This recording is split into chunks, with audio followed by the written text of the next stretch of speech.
Hey everyone, Daiken here. So a lot of people have been asking me to do a video on which SR characters they should invest into as well. And I'm here to deliver on that promise I made to you all.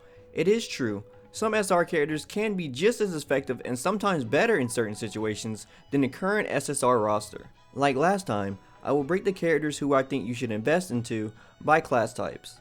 Also, keep in mind, like my previous video, these are just my personal opinions I have gathered through playtime and discussions with others, so this should not be taken to the literal truth and just be used as a guideline for your Astral Chronicle experience. Now with that out of the way, let's begin. First category is Warriors. Nyx is single-handedly the best SR warrior in the game at this time that is definitely worth your investment.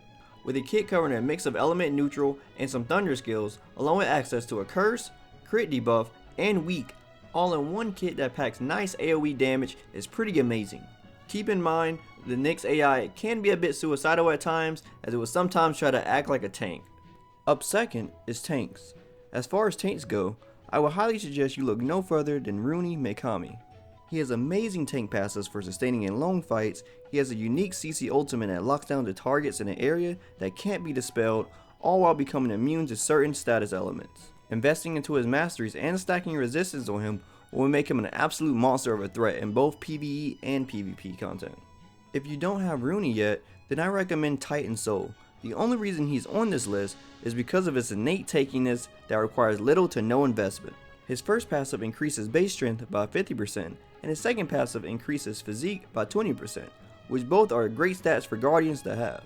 Also, keep in mind that skills like these only get stronger when you gain more awakenings for the characters. That's because the passives scale off base stats. While he shouldn't be your end goal, it is a decent start until you're able to get a more suitable tank for the long run, like Rooney, Gillian, or Ouroboros. Next up are Rangers. Sorry Gin fans, but personally I feel that Kid and Yuki Nozomi are the way to go. They also both have great bond skills for your MC Ranger. Kid does some great damage on his basic attack, shooting 3 arrows that can all hit the same target.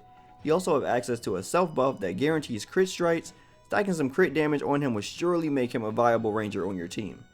Yuki Nozomi on the other hand has a kit revolved around freeze, which increased damage by 10%. Although her kit has great elemental coverage, only the third skill inflicts freeze, and her first passive is wasteful, being a decreased level requirement by 2. However, she does have a great boss killing ultimate that hits single targets twice, dealing a portion of the damage dealt the first hit on the second one. Overall, I think Kid is a bit better because she relies on freeze, which is only on one skill, but you can pair her with others to cover.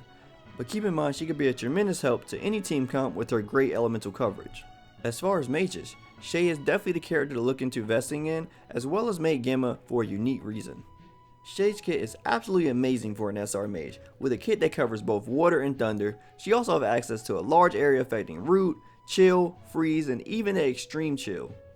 She even has the Undying passive, which I normally see on tanks and some healers, as well as a rare green Fey increasing passive that will gradually get better as you level up your phase.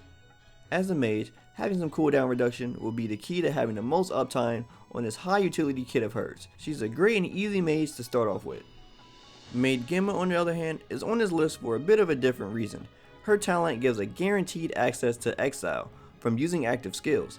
Exile is a debuff that stops healing, which is great for PvP and certain bosses or phantasm floors. Most of the time you will see this debuff is through healer masteries and gear effects. She also has access to an AoE freeze. While her utility is not up there with Shay, she makes up for it with Exile in mind alone if you're in need of this debuff. And last but not least, healers. Alice and Maybetta are both good healers. Alice kit does a lot of buffing rather than raw healing power. Her ult can remove negative status effects like SSR Undying, as well as having access to Undying passive. Just keep in mind that she does small AoE heals along with regen in trade for all the buffs in her kit. Maybetta on the other hand do large heals to single targets. Due to this, she can actually out-heal great healers like Kamiko when it comes to topping off your tank with HP.